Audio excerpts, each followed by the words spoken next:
And we are live. Welcome, people. Today I have a talk with Grim Jim. I think it's Grim Jim. No, I forgot. Fucking Yeah, hell. that'll be fine. Yeah, good. Oh, my bad. And we have a talk about left wing, right wing, and politics in general in France. The reason why we're having this talk is because not too long ago, Grim Jim had a video, and he basically said, no matter how many right-wing Knuts you have, it's still not right. My avatar is Knut, therefore I felt, I have to at least make a point. So basically that's what it's going to be talking about. It's going to be about French politics and whether we should be happy with Macron or Le Pen. And personally, I think neither of them are very good, and I think Grim Jim agrees with me on that. Absolutely. I, however, do feel that in this situation, Le Pen is slightly better than Macron. And I'm not sure Grim Jim agrees with me on that. I wouldn't agree with that. I don't think either of them are very good, but Le Pen, I would say, is going to prove to be a huge problem if she gets in for France and for Europe more broadly. And why do you think that?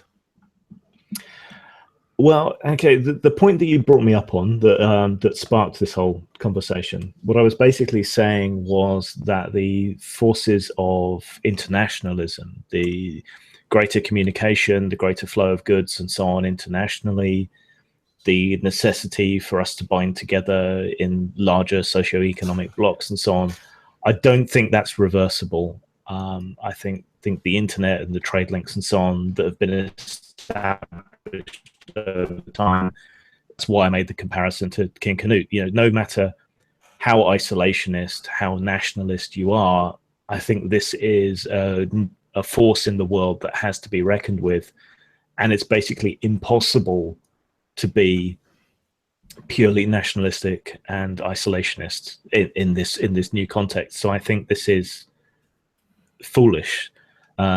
Basically, that's not to say that there aren't problems. I mean, that's why I say internationalism rather than globalism.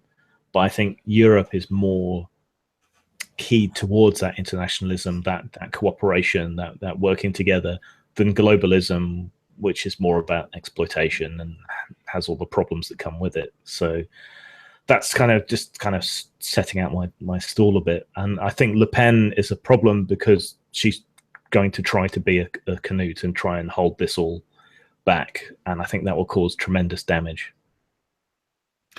I'm not really sure if I agree with you on that. Now, I understand what you make a difference between internationalism and globalism, and on that I can only agree.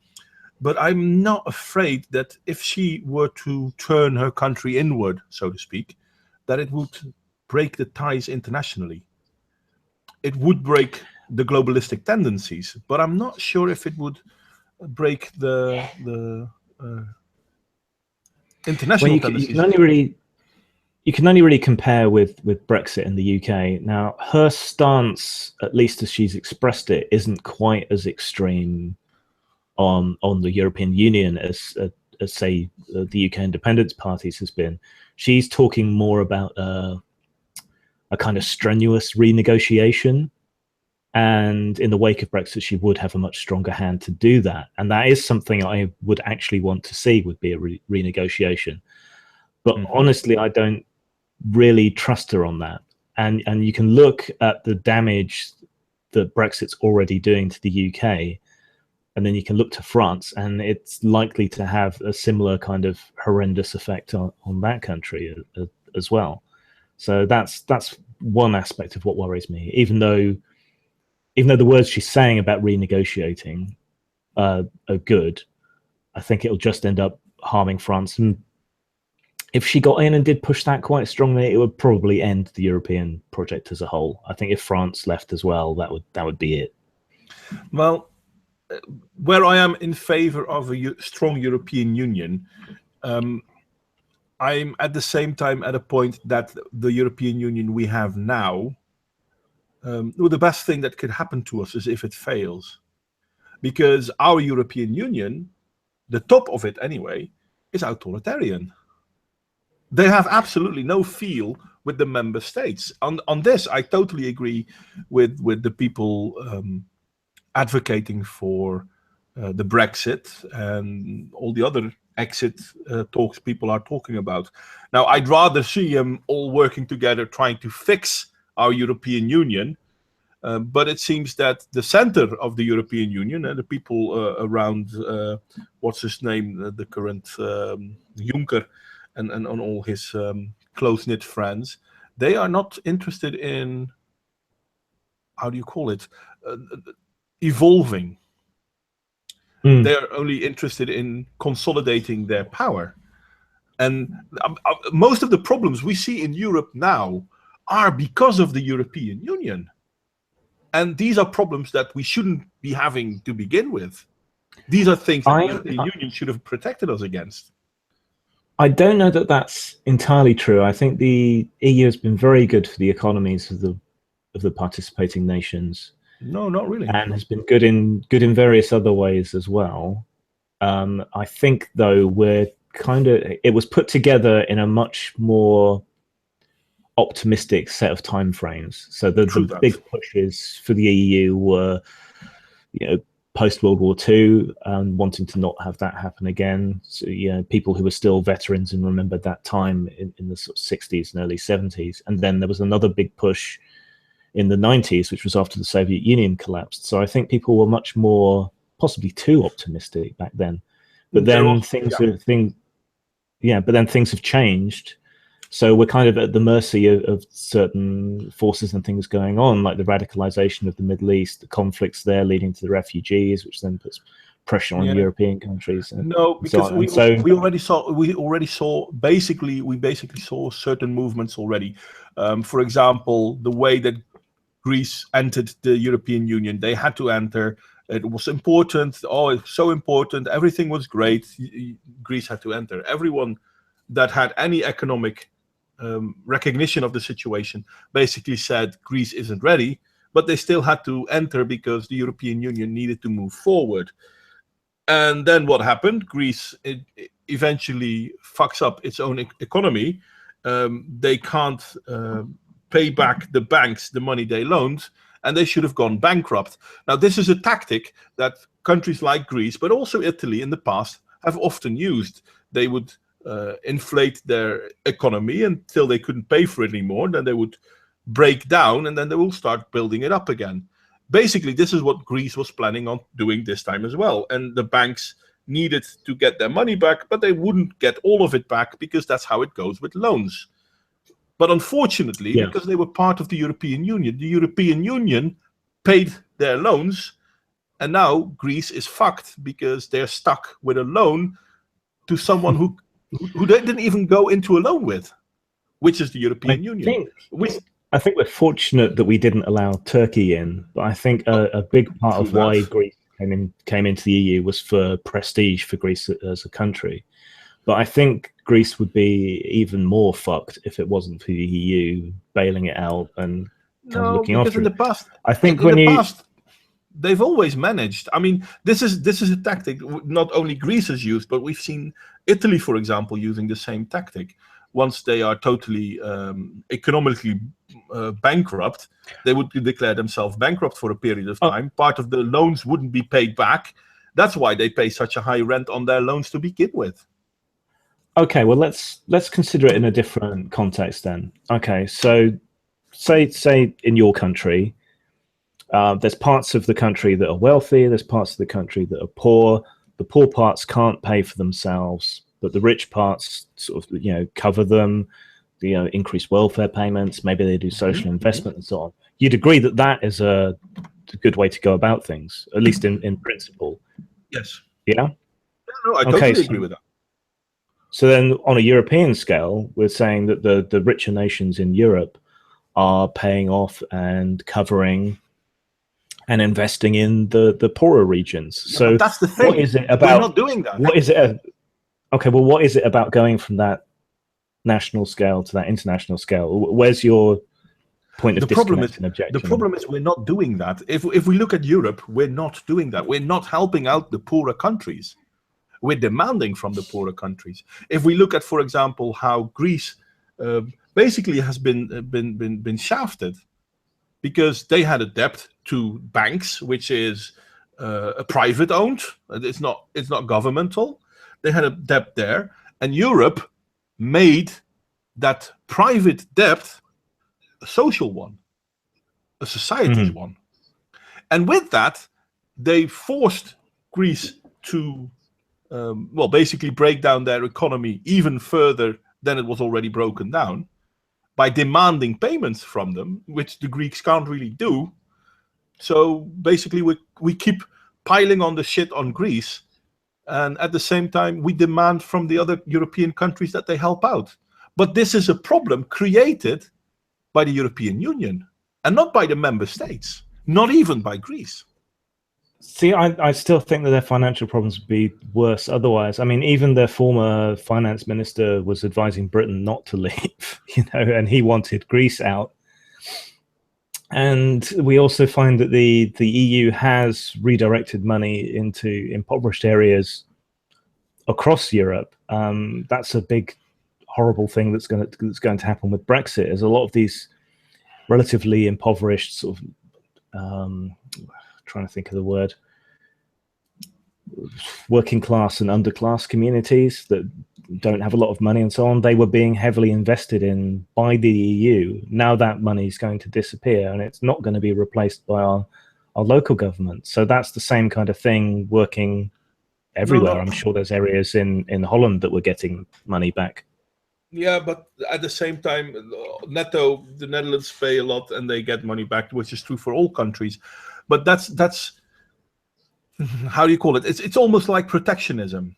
We're creating certain things which can't survive on their own, but as long as we put money in it, it can survive.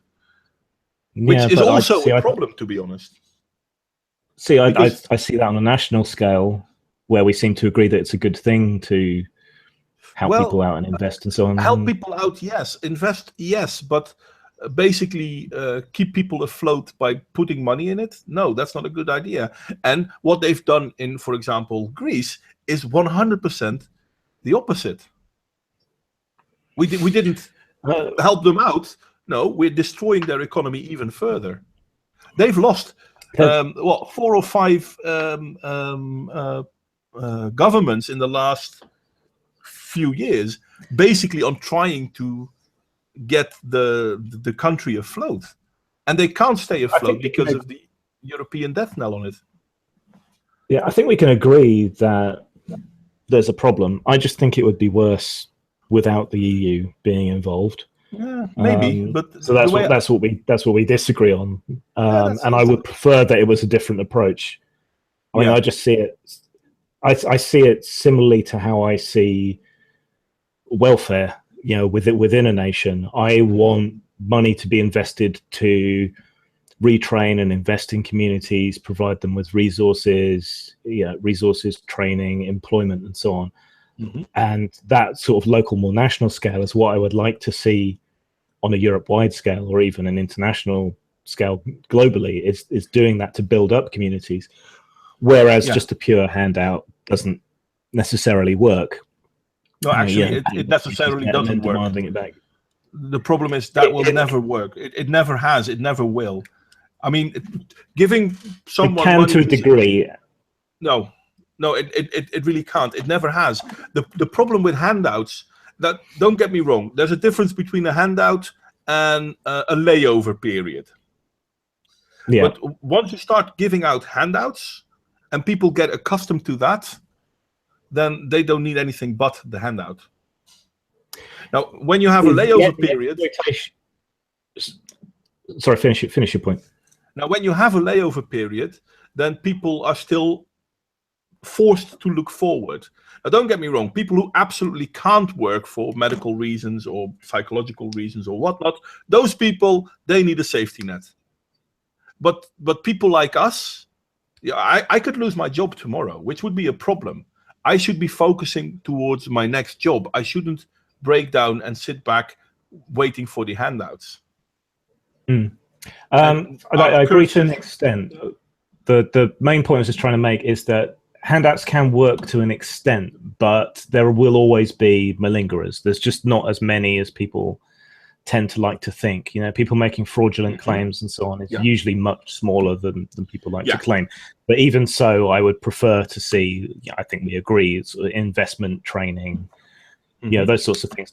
A hand up, not a handout, as much as possible. Yeah.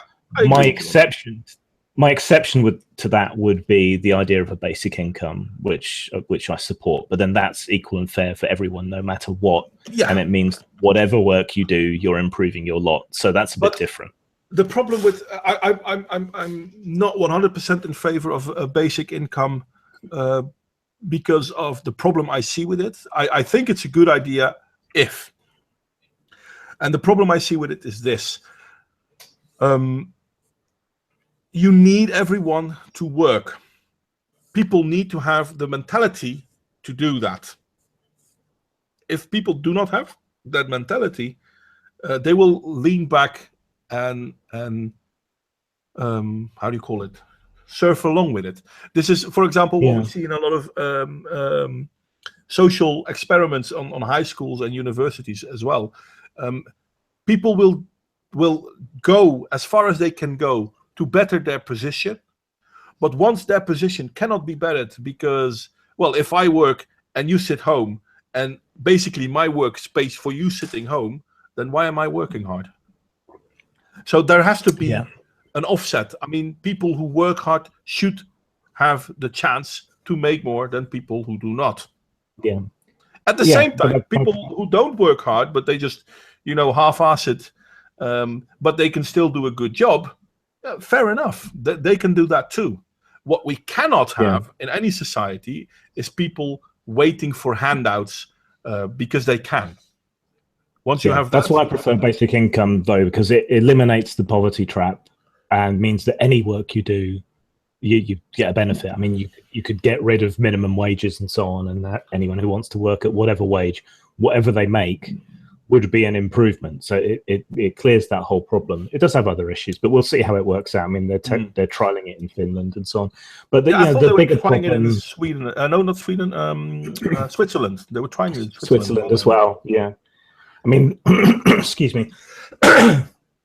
Sorry. The big problem that we're all facing is that there just aren't going to be enough jobs to go around. Automation's increasing. Yeah, that's one of the big cultural pressures that's coming. So it's basically going to be basic income or guillotines. But at the same time, that's also a reason to be more, well, conservative, by lack of better words, in taking in new citizens. I mean, we already know that the amount of citizens we have will be too much for the amount of work we have in the future, and yet still we're bringing in more citizens. And I'm not even talking about whether they're a fit for our culture or not. I'm not even going there yet, but purely saying, like, okay, we need more people because we need people to do the work, whilst at the same time knowing that work in itself is dwindling. It's a disconnect. The other aspect of that is sort of the local native populations of European nations, are shrinking rather than growing. I think the exception is Poland and a couple of the other Eastern European nations, I think. But we need more citizens, supposedly, to raise funds, which is why we've allowed immigration and why immigration has been a net gain to the economy, but not necessarily. I'm sorry, I'm interrupting you because immigration hasn't. Can I Sorry, go ahead. Can I finish the point? Okay. What's important to grasp here is that while it has helped the economy, that gain has not been seen by everybody. It hasn't been spread around. So you end up with the native working classes in Britain, in France, in everywhere, getting squeezed because there's less work. There's people coming in who are willing to work cheaper. And while the companies perhaps are making more profits off the backs of these workers, they're not paying tax. That money is not being seen by the same people who are being displaced and also finding more competition for housing, for welfare, for medicine and everything else.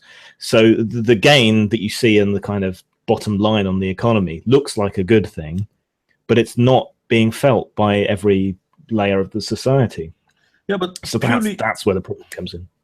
But purely from a bookkeeping point of view, there is no net gain. I mean, taking in refugees in itself is a good thing. I won't say refugees aren't welcome. That's bullshit. But it's not a win situation. It's a lose situation. It costs money. It's not only taking away jobs for the people who might do it at a normal price. And for example, in the Netherlands, we have collective pay agreements. Every job falls under a collective pay agreement. So whether you're a Dutch person doing that job or an American person doing that job or a Moroccan person doing that job, that's the pay. So there is that, and still companies are trying to undermine that. But the worst part is that if we look at how the refugees, when they come here, the money that goes into them in helping them getting back on their feet, giving them a house, etc., etc., etc. We have poor people in this country that don't have that. So why are we taking care of refugees but not of our own poor? These are two disconnects. I think it's important to differentiate between refugees and migrant workers, because refugees, there's a moral and ethical dimension to the argument around refugees that there isn't around economic migrants. Refugees, we're taking them in basically as an act of charity. Your country is screwed, you're fleeing some kind of genuine oppression or danger, like maybe you're gay people fleeing Chechnya or something at the moment. And taking them in it's not purely an economic act. It's a charitable humanitarian act. Yeah. Whereas with economic migrants, there's not that moral and ethical dimension to that. I think it's important to differentiate between the two there. I understand why you would want to, but I don't really differentiate between the two, because it doesn't really matter. You're right that you do it out of social necessity, might be a big word, but by lack of better term, you do it to help people. But at a certain point in time, we have to be able to say, this is the amount of people we can help. I know there are more people needing help, but we can't do it. No, I wouldn't disagree there. It just when I look at the problems in our societies, when I look at the working class and underclass, whether they're native or whether they're immigrants, to me, they should have the same enemies, the people who are exploiting them. I mean, the local workers are being undercut by migrant workers, but the migrant workers are being exploited. So they're both generally being screwed over by the same people. True. That might be true in the UK, but that's not true in the Netherlands. As I said, in the Netherlands, nearly all jobs fall under a collective work agreement. So they roughly get the same pay by law. Yeah, I don't think that's how it works in France. I know France better than Holland, so I'll defer to your knowledge on that one. Well, but here you do. It's not completely like that in France. I know it's not like that in the UK either, to be honest. I mean, the big problem here for a lot of people is in construction. So Polish and other Eastern European construction workers massively undercut construction workers from here. So that's the main area you see a lot of problems. Yeah, in the Netherlands we have the same problem with transport. Because transport companies hire Polish and Romanian drivers and they pay them in Romania, but most of the time they're driving for Dutch companies in the Netherlands and in Belgium. And so that's basically abusing the system. But then from my, sorry, can I just finish the point? From my internationalist perspective, I mean, if money is flowing from here to there, then the ideal situation would be that these other poorer nations would get built up to a more similar standard to the rest of Europe, and would then participate on a more equal economic basis. So this problem, in theory, should fade away in time if you invest across the whole structure. Yeah, the idea is good. I understand where you're coming from, but to make a good and balanced base, you need a good and balanced society, and we don't have that at the moment. So we can't reinvent our base, basically. Yeah, I think globally, really, there's so much corruption that has entered into politics. The money in US politics, money in all the systems. Some systems are less vulnerable to it, to lobbyists and so on. The US is particularly vulnerable to it. My country's pretty vulnerable. The European Union is becoming more and more vulnerable against it as well. I mean, 10 years ago, most people didn't even know what a lobbyist was. Now they have their own offices in Brussels. Oh, that reminds me. I wanted to object slightly to something you said earlier. From a European perspective, from a mainland European perspective, where more countries have proportional representation and more responsive democracies, from that perspective, I can see how the EU might seem authoritarian. But from my perspective, within the UK, our local democratic system isn't very democratic. So compared to us, the EU structure seems almost positively utopian in the amount of democracy that's involved there. That's because in England you have basically the same system as they have, well, roughly in America. You get a bunch of candidates that you can vote for, and the winner takes all. Yeah, and everyone else's vote's wasted. Yeah. In the Netherlands, we don't have that. In Belgium, we don't have that. In France, we don't have that. Yeah. Every vote counts. For you guys, I can understand how.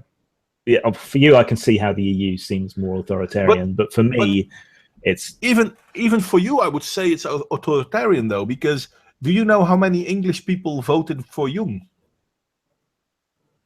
He more or less is the boss in the European Union now. Okay, you don't know. Do you know how many German people voted for Jung? No. Care to do a wager? Guess a wager. Oh, you mean Juncker? Yeah. Okay. Right. Here's how that works. Okay, so you've got the European Parliament, which is elected directly by proportional representation, which we otherwise don't get to participate in here in the UK. Yeah. You've got the Council of Europe, which is made up of the heads of the various nations who are all democratically elected. And then you have the Commission, whose members are appointed by the democratically elected heads of the various nations. So they're one step removed. They're accountable to their home governments who you vote for. So it's one step removed, but it is still democratic. So in a sense, everybody voted for them. No, actually they didn't. Because what you do is you vote for your European Parliament member, UP member. Yeah. Is that UP? I think it's UP.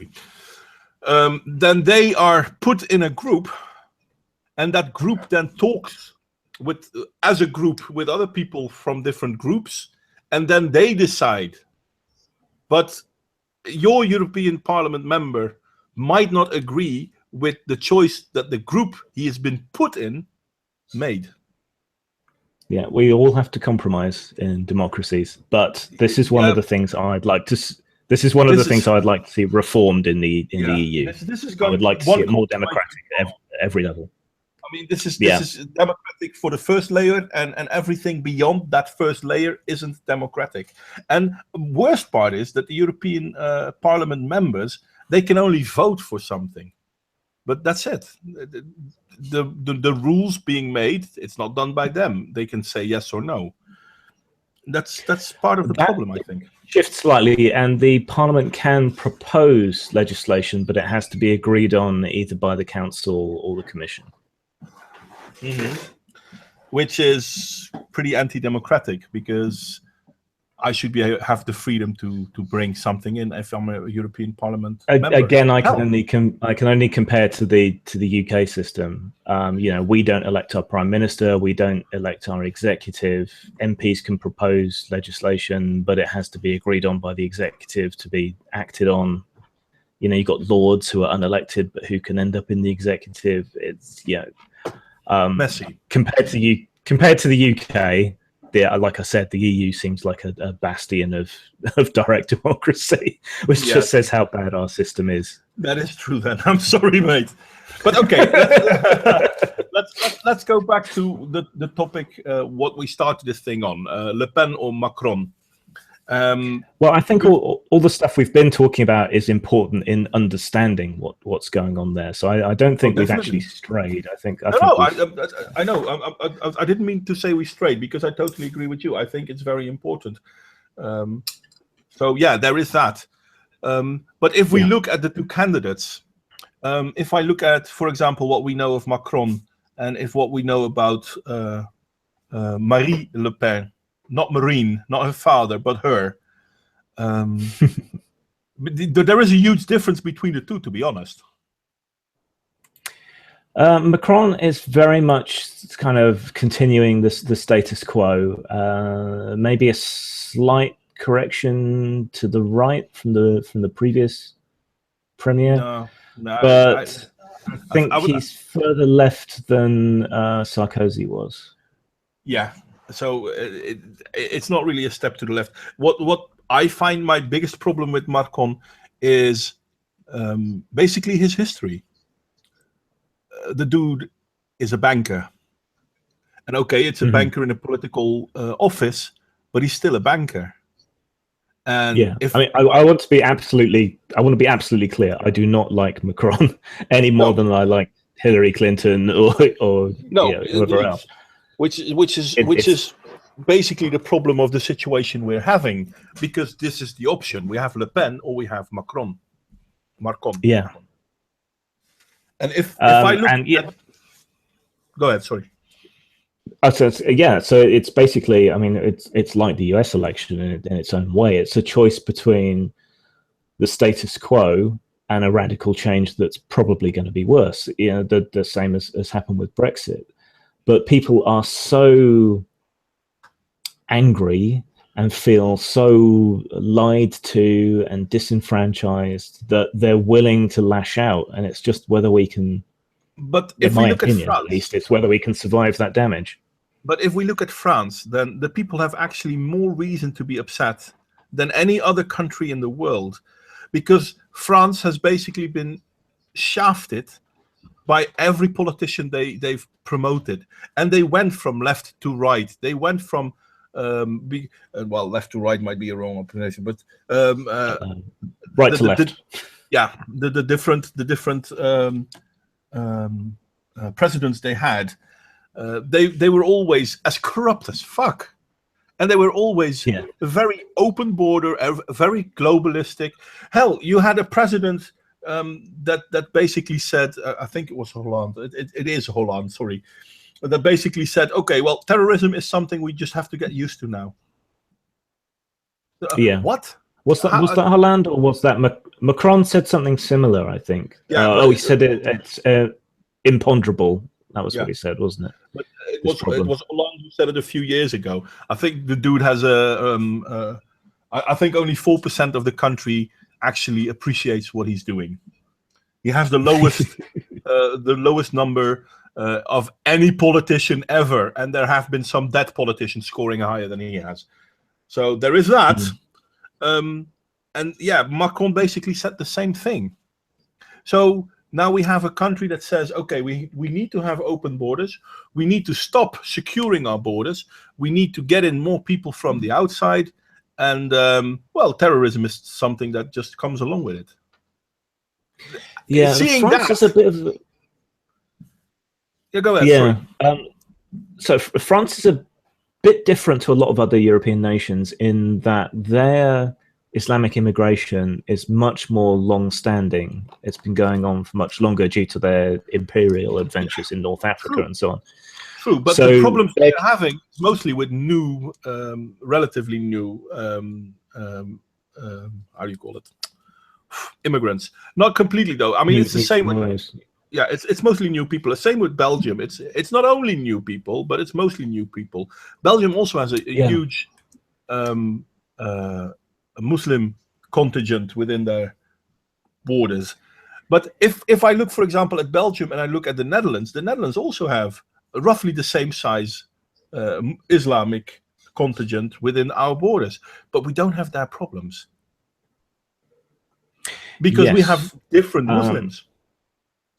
And we have a weird situation here in the UK in that earlier waves of migrants, such as Pakistanis and Indians who were living in South Africa and so on, or living elsewhere in what was the Commonwealth, they came here and integrated extremely well, and there wasn't much of a problem, really. And now you have the second wave, more or less.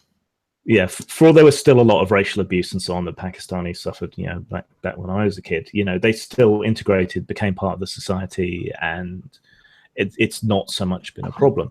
But now we've got these new waves of migration, and alongside that, there's second, third, and fourth generations of the original immigrants, a small minority of whom are being radicalized by the new wave of immigrants. So you kind of got a big problem there. Another aspect of this, I think, which is worse in the UK than it is well, it's pretty bad in France too, but a lot of these people get trapped in poverty. So you have a combined problem of a strong Islamic identity and feeling apart from society, feeling put upon, feeling impoverished and ignored and so on. And all of this combines together.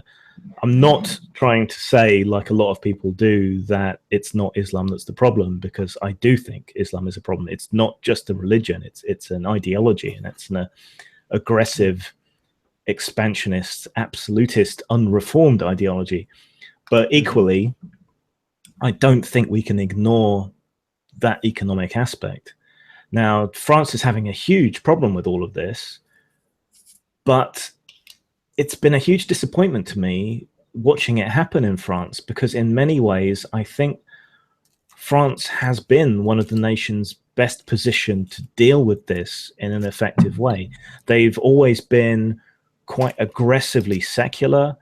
They've tended to be more left-wing than my country, so they've understood the value in social investment and so on.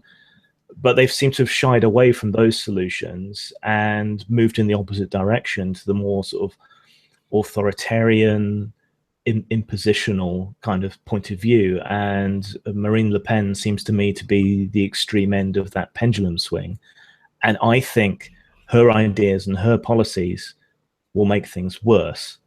I think they'll get worse anyway under Macron, but I don't think they'll get as bad as quickly. I think things need to change on a fundamental level, but I think Le Pen is the wrong direction. So for me, Macron is the devil, things will be bad, but they won't be that bad. And then maybe next election cycle, there'll be some people with some genuine and effective options to offer. Yeah, I understand why you would say that. But in all fairness, I fear that you're missing out on a few simple points. Why are left-wing politicians so in favor of bringing in more people from the outside? Because the people from the outside they vote for them. Yeah, they vote for him. Yeah. And with this, you create basically a self-defecating problem. Oh, well done. Yeah, I agree. But I think that's one of the ways in which the left has lost its way in all across Europe and in the States as well, so much as the States has a left by European standards. Yeah, true that. You're not supposed to be just maintaining a population in a bad situation that's dependent on you to look after them, like you were talking about earlier, like we were talking about earlier. The point is to help people up. The point of left-wing philosophy on a broader scale is one of equality, by which, for me, I mean helping people up, giving them opportunities. Yeah, You know, that should be the goal. that to me is the golden crux of left-wing philosophy for centuries. But they seem to have forgotten that. And then in addition to that, you have this pseudo left-wing sort of hyper PC pseudo academic side to things, where everything is about race, everything is about axes of oppression. And that to me is a fundamental betrayal of left-wing values, because then you're no longer treating people the same. You're no longer arguing that people should be treated the same before the law, economically, however else. You're then arguing that they should be treated differently because of their race, their gender, whatever else.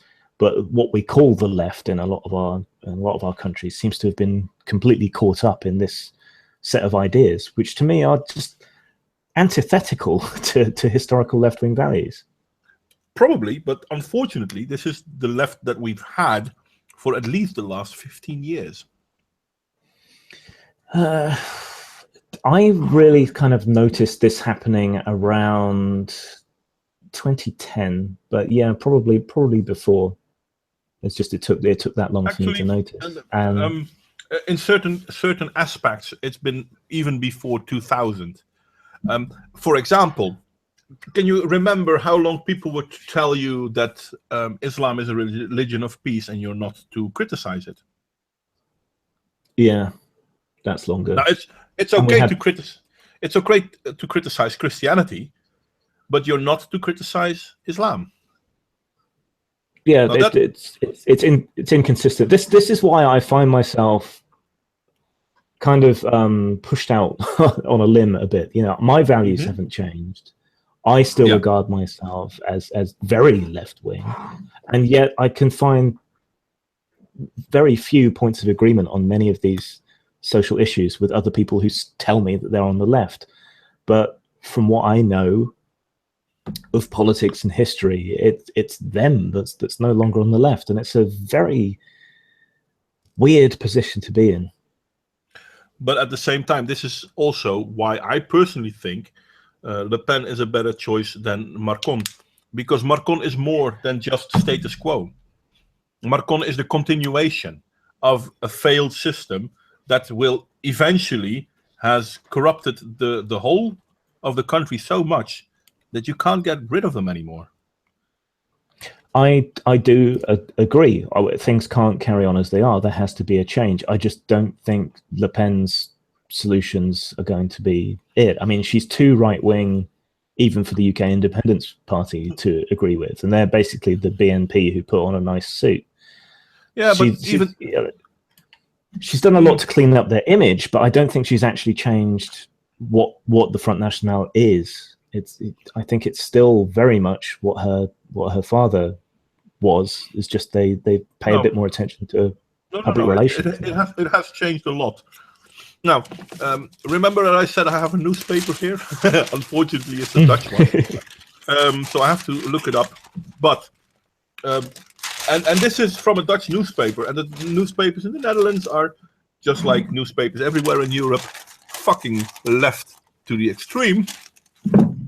But this is a page-big article, basically saying France is, dwindling, and the voter. It's time for the voters to show that they had enough.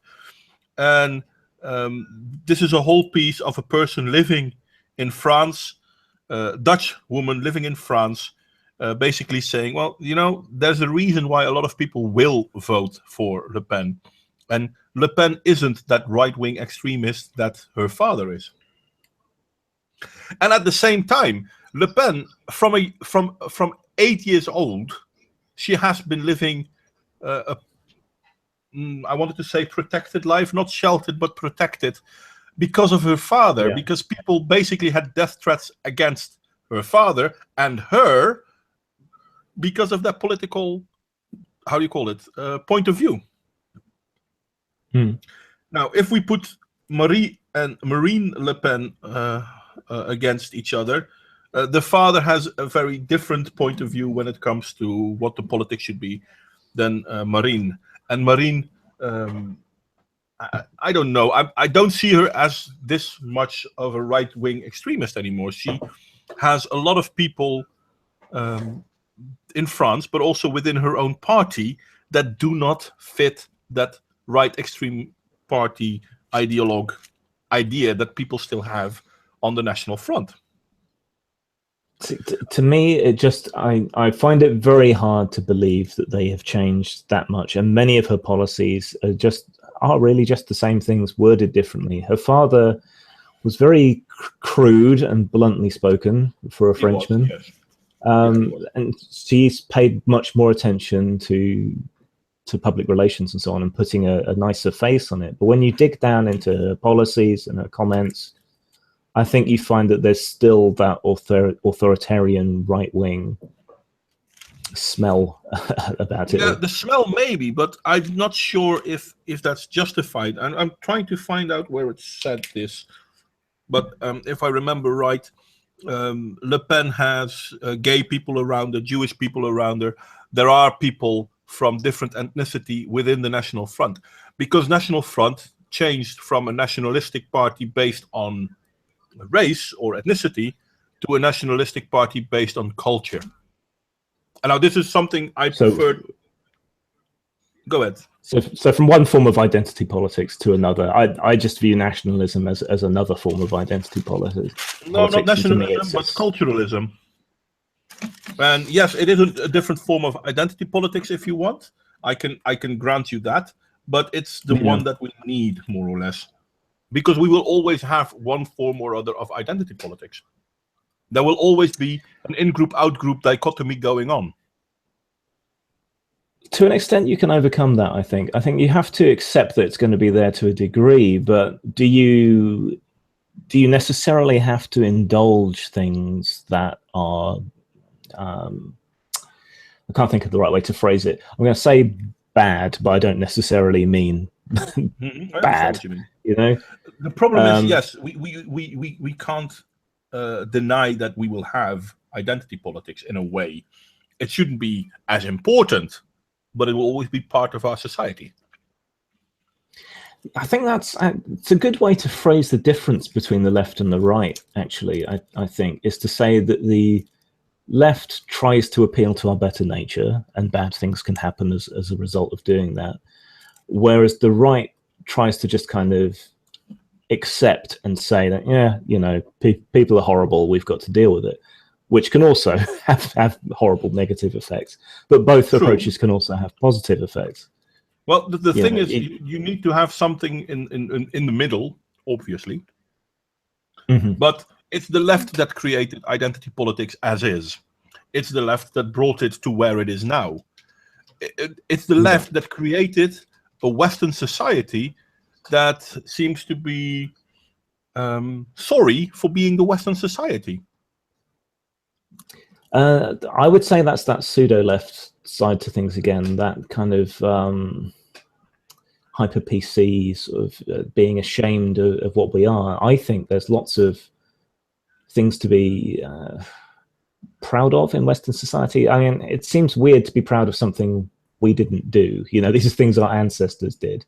Mm-hmm. But I think we have, by and large, a liberal, open, tolerant, caring society, and these are good things and things to be proud of. You know, we eliminated so many terrible things in the world. What are we apologizing for? You know, I have no it's idea. Our ancestors. It's our ancestors who did the good things that people say we should be proud of, and it's our ancestors who did terrible things that we should supposedly be ashamed of. Well, I didn't do either of them, so why should I feel proud or ashamed? You know, it doesn't make any sense to me. It goes one further when we have people talking about how, for example, in America, Black Lives Matter is a big deal because of slavery. Yeah, okay, but can we then please also remember that it was white people that fought to end slavery, where slavery is still accepted in a lot of countries around the world, but they're not Western countries. No, and so when was the last time any white person was a slave owner, and how many people were rich enough to be slave owners in the first place? And when was the last time a black person in the States? Yeah, exactly. When was the last time a black person in the States was a slave? Mm-hmm. It just seems to be something for people to hang their grievances on and an excuse to hate each other. And but what we see is that there is this cultural thing, and this is why I like to think of Western culture and Western societies not so much based on ethnicity, but on the culture. Yeah, I can agree there. It's the memes, not the genes, sort of thing. Yeah, and by spreading Western culture, if you're part of Western culture, you're part of Western culture. I have no problem with people from Turkey coming to this country and being good citizens. Yeah, Hell, so long as they integrate and yeah, take on what's good about our culture. You know, that's why you come here. And if yeah, we and we move have, to their for countries, example, our current burgemeester, mayor of Rotterdam, is a Moroccan, but he is a Dutch mayor of Rotterdam. He's also Moroccan. Nobody cares. He is celebrated even by right-wing people in the Netherlands. Why? yeah. Because he is basically doing his job. But this is the danger, you know, in allowing these problems to go untackled, is that good, innocent, integrated people who have come here with the right intentions have become part of our societies, they're going to end up hated alongside the extremists and the idiots. Yeah, that is a problem. That it really is. And with that, I agree. Yeah, but that's why going back to. Sorry, go ahead. Finish your point, then I'll. But that's why I'm more in favor of what Marie Le Pen seems to be saying now. Because she's not talking about nationalities, but she's talking about culture. And, yeah, I think to some people that's... Well, sorry, that difference is a big difference to me, to be honest. I think some people will read what she says there as being racial. Some people seem to think culture and race is intertwined on the right. But I think the trouble with what she's suggesting, I think, is that I think it's going to make things worse. So she's talking about things like, you know, absolute zero tolerance policing, removing people's rights, removing people's citizenships, and so on. And it's not entirely clear upon what basis she's going to do these things. And that kind of hardline policing tends to aggravate the problem in communities. Now, I'm not saying you should be hands off at all. I mean, if someone breaks the law, they should be accountable.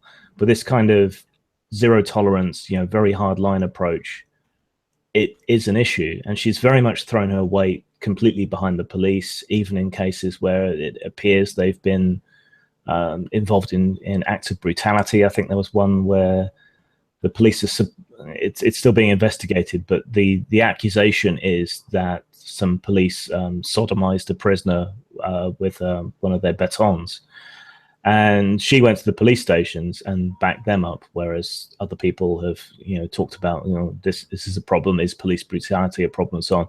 She absolutely, no question, went and backed the police, and I'm sure a lot of people will approve of that. But how's that going to look to a community where someone's supposedly been abused in that way? You know, it's going to aggravate and create more problems when we should be trying to tone things down and build bridges and bring people out. And okay, so how are we going to build bridges in a society that's based on identity politics and the victim narrative?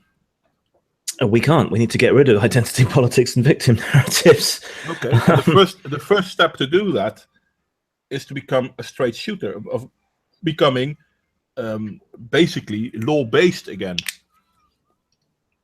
Yes. I don't care what your ethnicity is. I don't care what your background is. But these are the laws of the land, and these are the laws you need to follow. Yeah, absolutely. But I don't see her doing that. I mean, you know, this zero tolerance policing and so on is going to end up being focused on particular groups and particular areas. So it will then be a two-tier justice system, like it already is, to be fair. It'll just be worse. And that's going to aggravate these very same problems. I'm not sure if it will, to be honest. Now, you're saying as it already is, which I can understand, because if we look at the, how do you call them?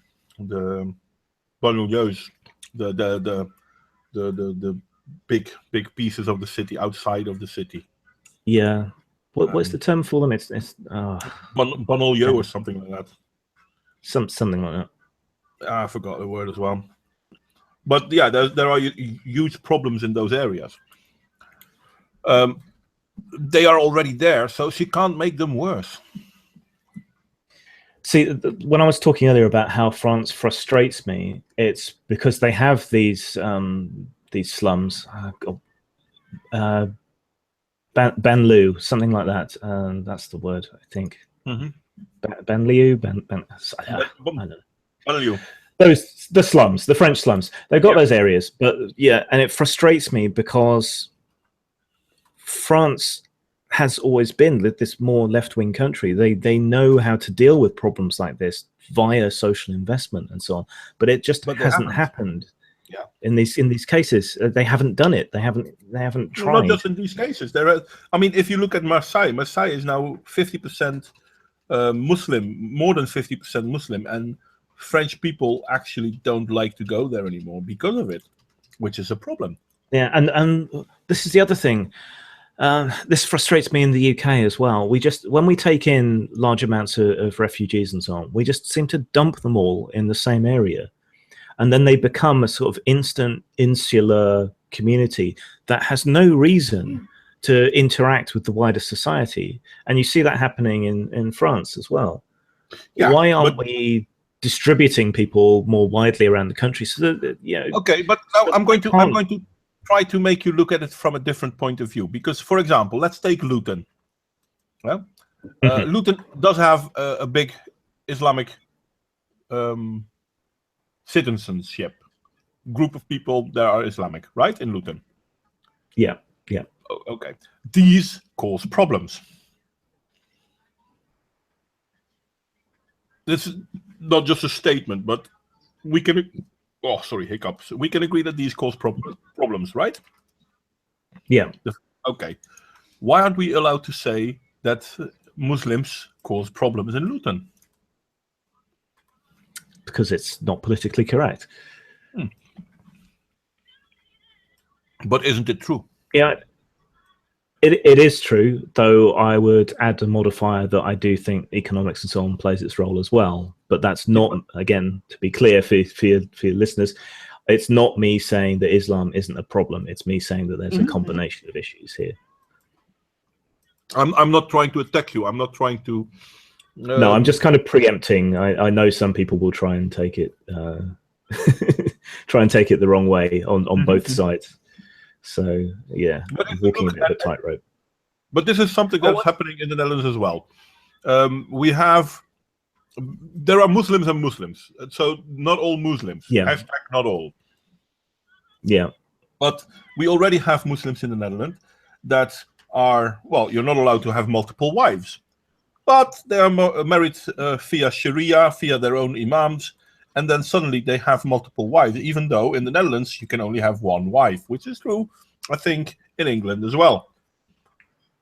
We know that a lot of these wives, they get their own council flat, they get social security, because they don't work, because, hey, you're not supposed to work as a woman.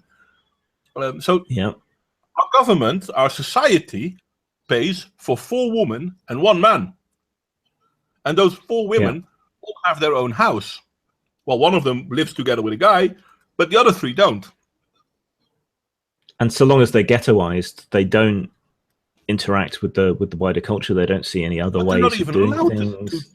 I mean, again, not all Muslims. There are plenty of Muslims that don't do this, but there are Muslims that will not interact with anyone that is not Muslim. This is why, for example, in England, in Great Britain, there are actually Muslims that believe that the UK is 75% Muslim, which is ridiculous. Well, I mean, look, we were talking about this PC problem and how we can't criticize, and yet even you and me, who are willing to criticize, I'm trying to tiptoe around and explain myself and make sure it's absolutely clear what I'm saying, and you're saying not all.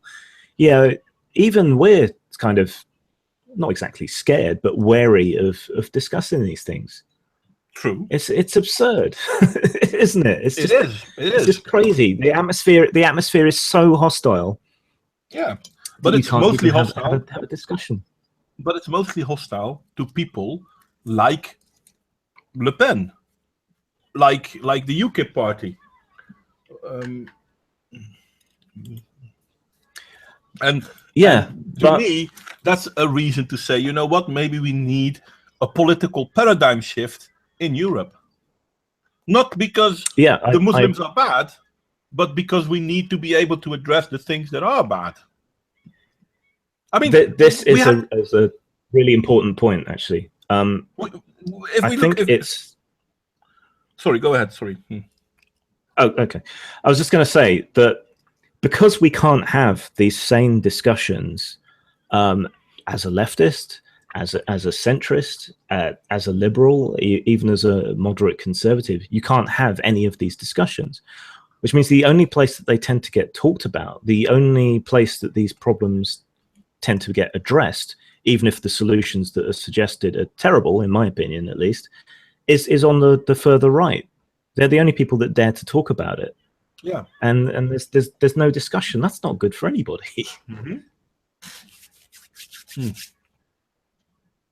Sorry, I just took a bite. But yeah, no, and that is the problem. And therefore, we need a paradigm shift. And I'm not saying I agree with Le Pen. I wasn't saying I agree with Trump. Yeah. Hell, I'm not really happy about the Brexit.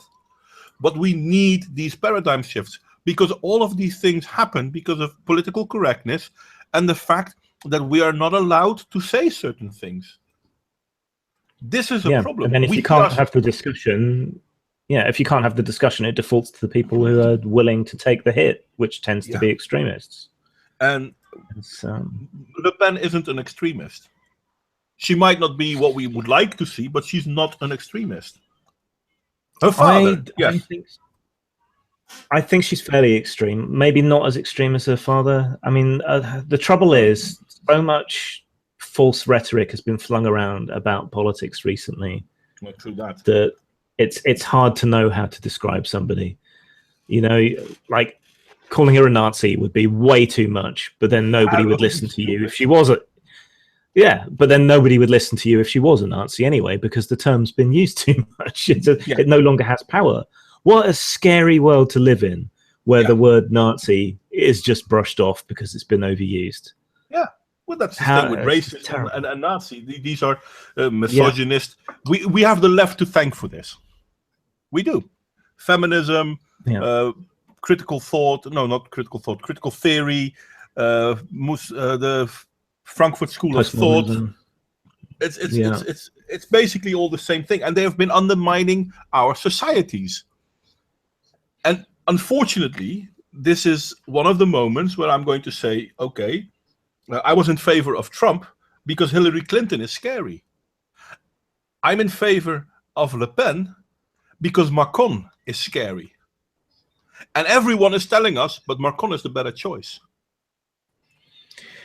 Yeah, and people are kind of primed to rebel against that, though. It's not even about rebelling against it. It goes one beyond just rebelling. I mean, if we look at what Macron has achieved, what he has done, I mean, he's a banker. And he's not just a banker, he's a Rothschild banker.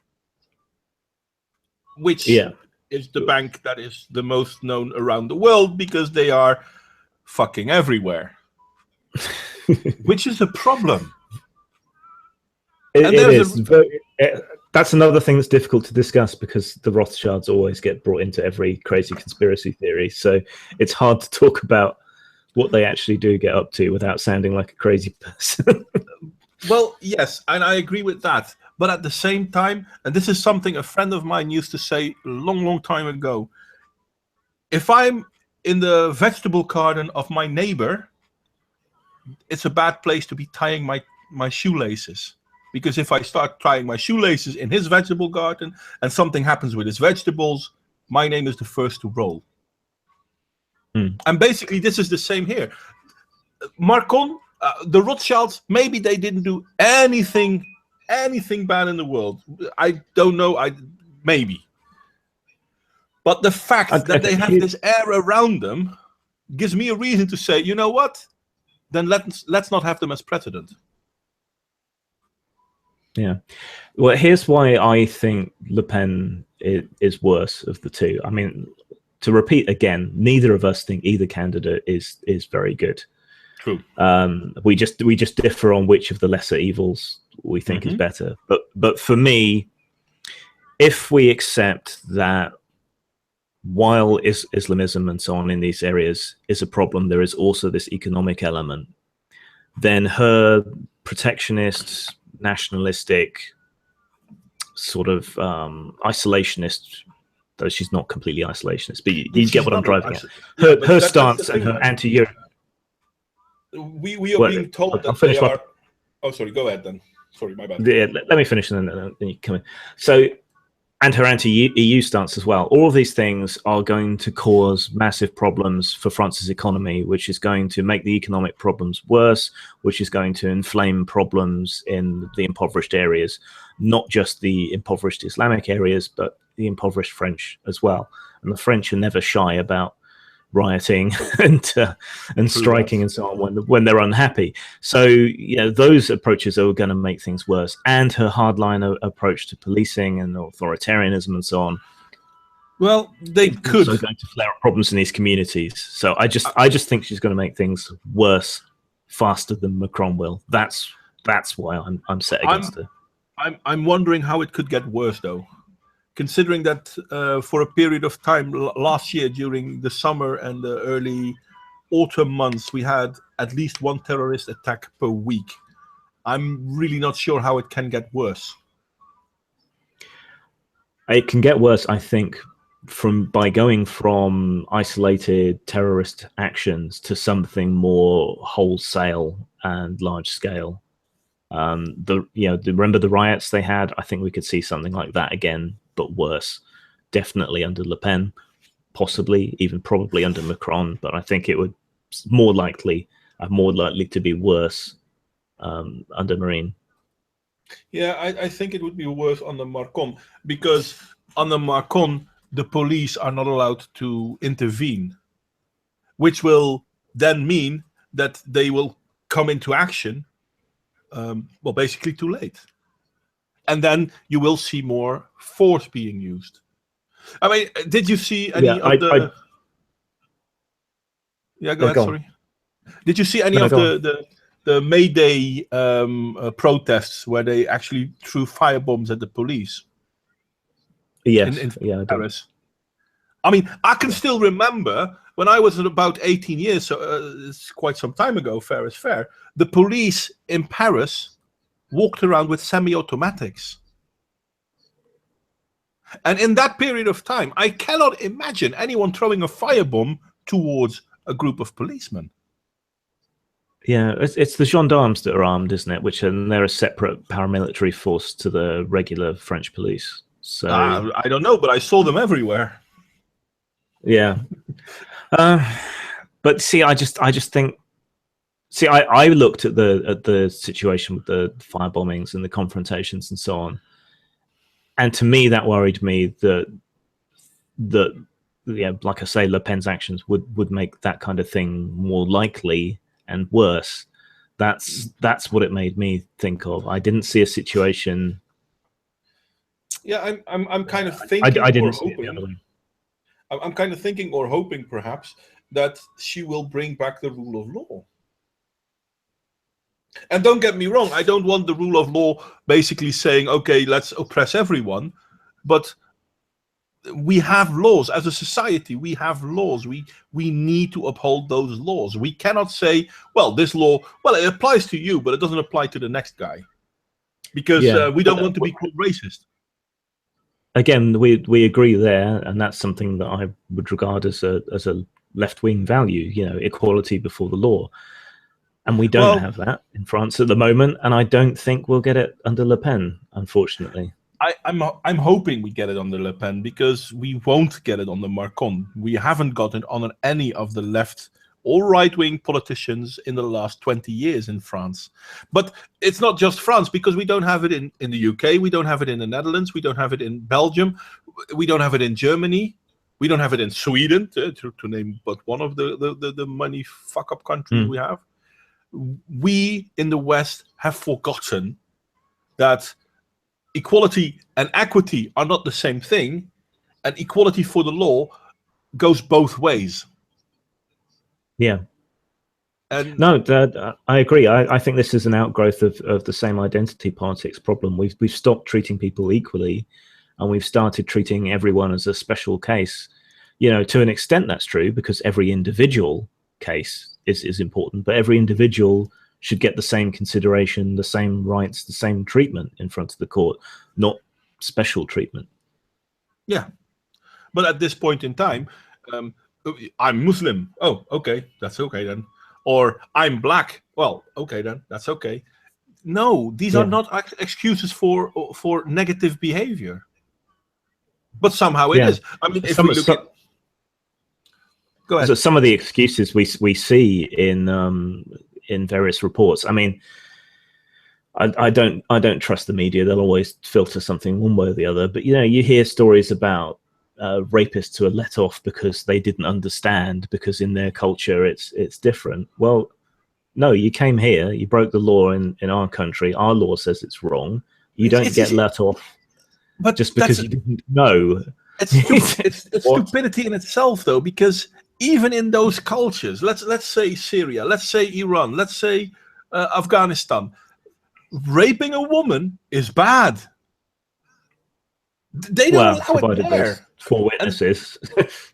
Well, no, yeah, the women need 4 witnesses. Yeah, fair enough. Yeah. But it's still something that is not allowed.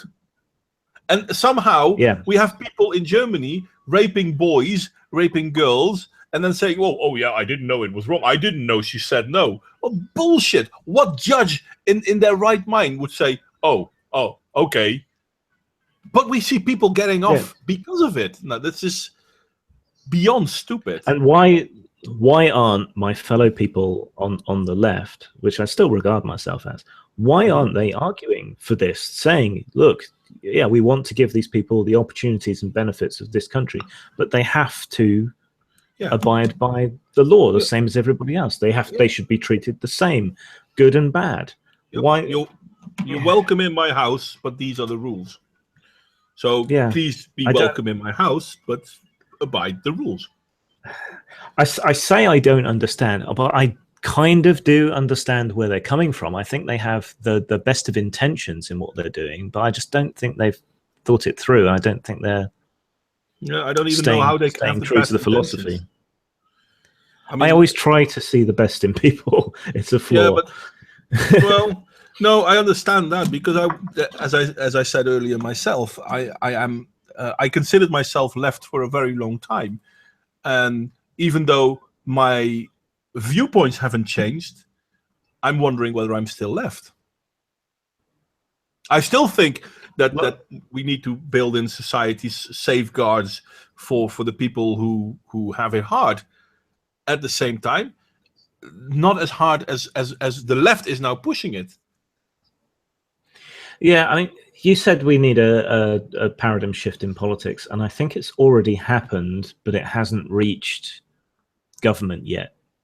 I think that we have seen a shift from this kind of left-right dichotomy to an authoritarian-libertarian dichotomy. Maybe. Where we're talking about, not necessarily where we should intervene as a government, as a society, but how much versus how much freedom should we allow people. That's where I think the new discussions and arguments are taking place. Mm-hmm. Yeah, that's definitely where my split from the modern left occurs. In that, for me, it's about maximum freedom. I'm a left anarchist, essentially, so I want the maximum freedom. Sometimes that means intervention, because you're trying to guarantee freedom from. So the things we talk about, like, you want people to be free from hunger. You want people to be, free from exposure. So, you want people to be housed. You want people to be fed. You want people to be clothed. You want to provide the basics in a society for someone to at least survive. But then the other way, you want the least amount of interference possible. So, why should a government stop someone taking a relatively safe drug if they want to? That's their own choice. That kind of thing. So that's where I think the arguments are taking place now. But that's also part of the problem we are having, because which of the politicians now can we entrust to work with that concept? Yeah, I mean, France is luckier in this regard. Most of mainland Europe is luckier than we are in this regard, because your political systems are more fluid. You know, because you've got proportional representation, there's room for new ideas to come up more easily and to be represented.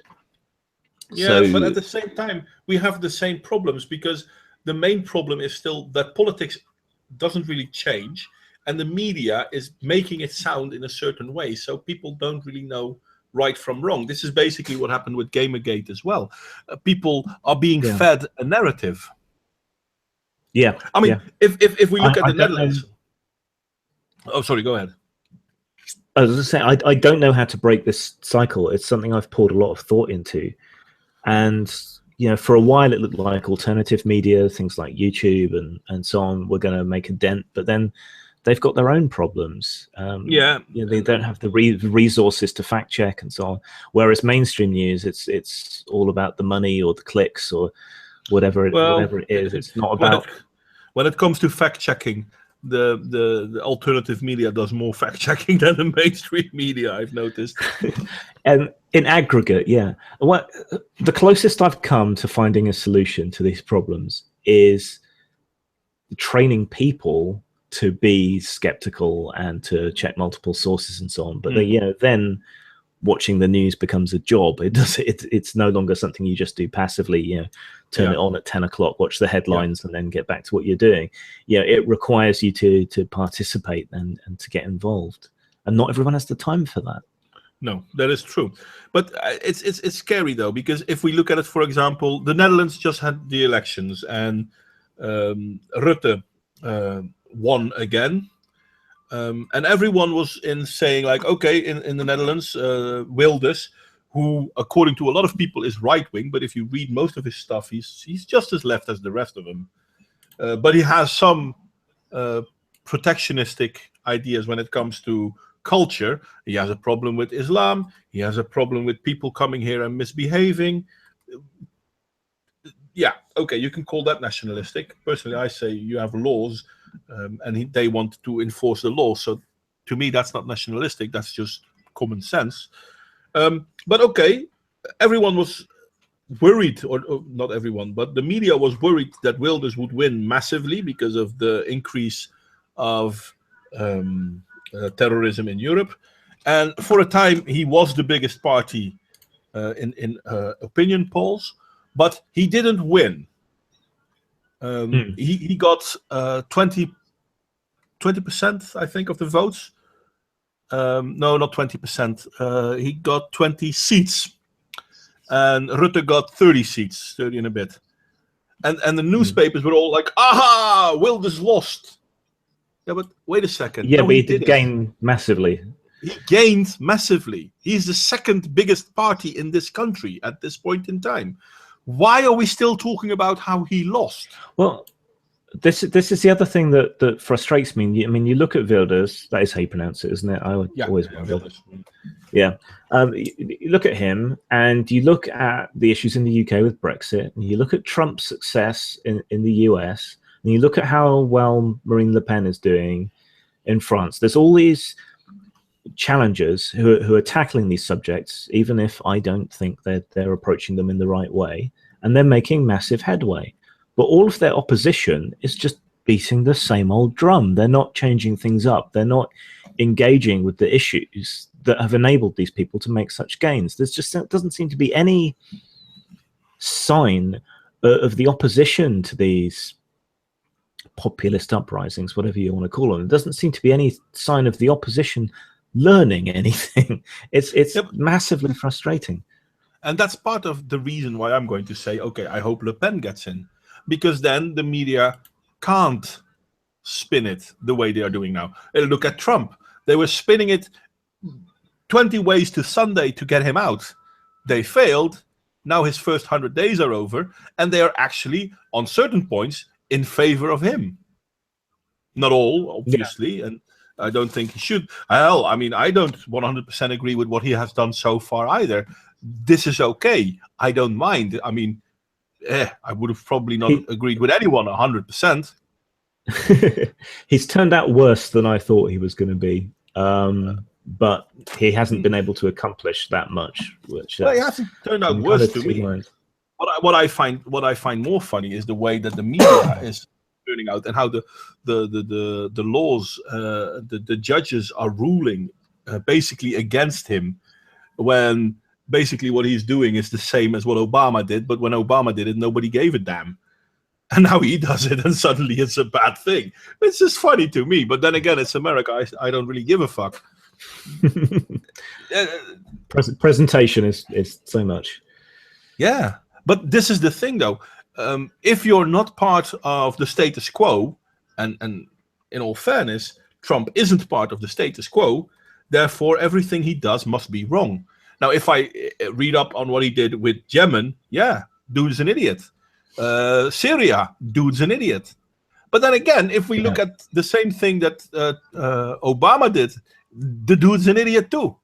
But nobody talks about how many bombs Obama threw down on these countries.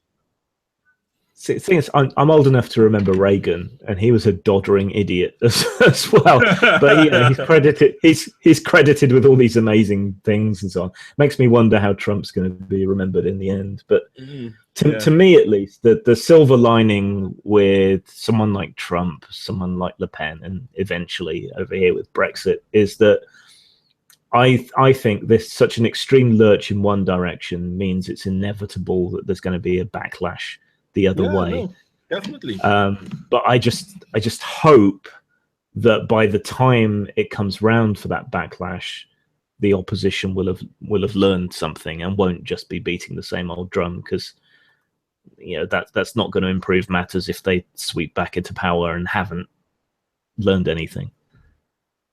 The thing is that we are long overdue with a pendulum swing in the other direction. Yeah. So I mean, for a while, for a while there, it was really hard to tell the difference between left and right in a lot of countries. You know, there was this kind of everyone was bang in the middle and agreed on almost everything, and it was. Yeah. And that's something from the last few years that it went completely overboard. And I mean, in the Netherlands, we had what's his face? Oh, I forgot his name now. He got killed after he won the Dutch election. Bold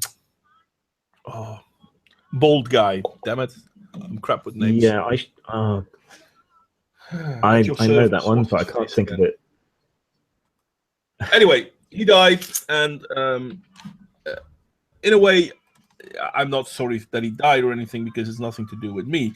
But at the same time, it's the left that created a demonizing. Yes, Pim. Thank you, Carlos David. Pim Fortuyn.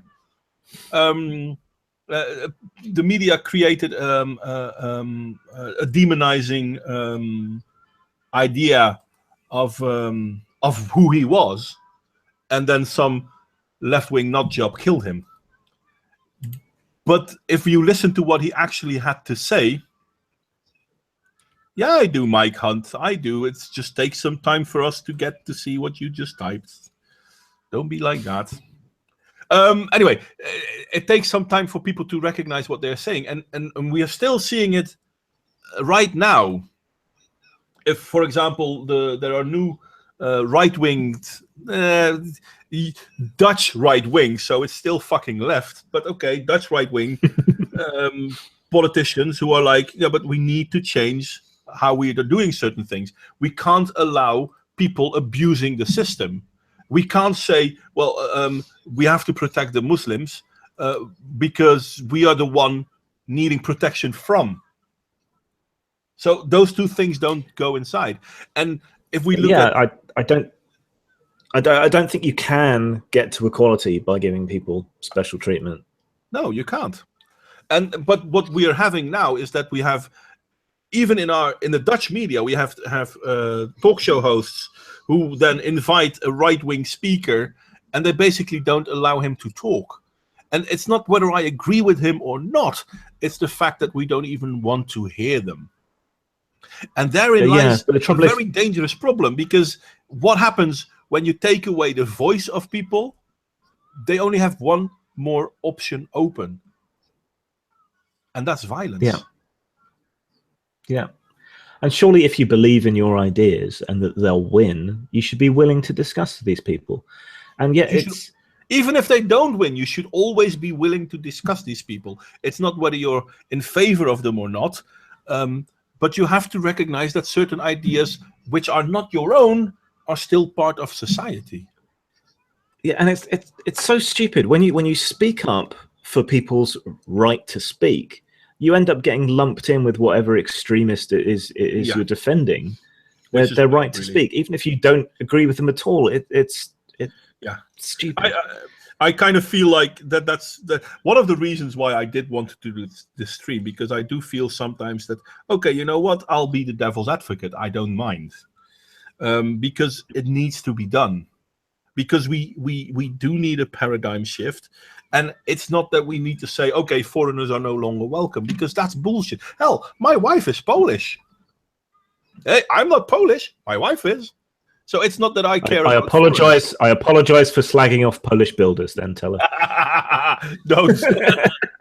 Don't worry. They're hard workers, though. Fair is fair.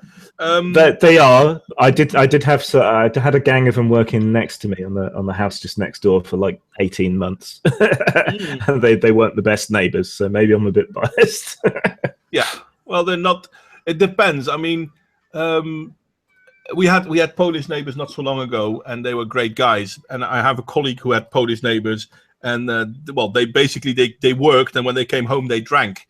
And because they were drunk, that was a problem. So basically we said, okay, then start talking to them. Yeah, but they don't speak Dutch. So that sounds sidetracked. But the thing is, we have to listen to these right-wing idiots as well. Why? Because if we do not listen, the only action for them left is violence. And the left is so convinced of their own right that we are creating an atmosphere of violence. And who's doing most of the violence? It's still the left. I mean, look at the Antifa in America. Look at the Antifa in France. 20 years ago, Antifa was a fringe group. And now they're suddenly mainstream again. Well, yeah, those years ago, I used to know some people. I still know some people that are involved in Antifa, and it was a very different group back then. You know, they were genuinely going after extremists. They weren't. Yeah. Well, they weren't smashing bottles over people wearing a MAGA hat. They were going after actual fascists. But that's the thing, though. Everyone has become a fascist. Well, yeah, when everyone's a fascist, nobody's a fascist. But that's my funny thing, though, because Antifa claims to be a response to fascism, when in reality fascism is a response to Bolshevikism, and Bolsheviks are Antifa. So yeah, they call themselves Antifa, but in all fairness, they're the cause, not the response. But that's how, to be honest, how many actual Nazis are out there? Not many at all. Actual Nazis at this point in time, I can tell you, 0. Well, you have white nationalists, fair enough, but you don't have Nazis anymore. There really aren't any. This does bug me as a historian. I don't know whether you saw my videos. I've done a couple on sort of the interwar period where fascism was on the rise, and the street fights with communists and so on.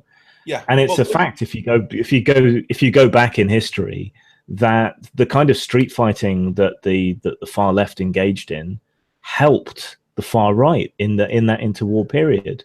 Yeah, like in my country, it's a direct response to in Italy, a direct response to the Communistic Party, basically trying to destroy local life. Yeah.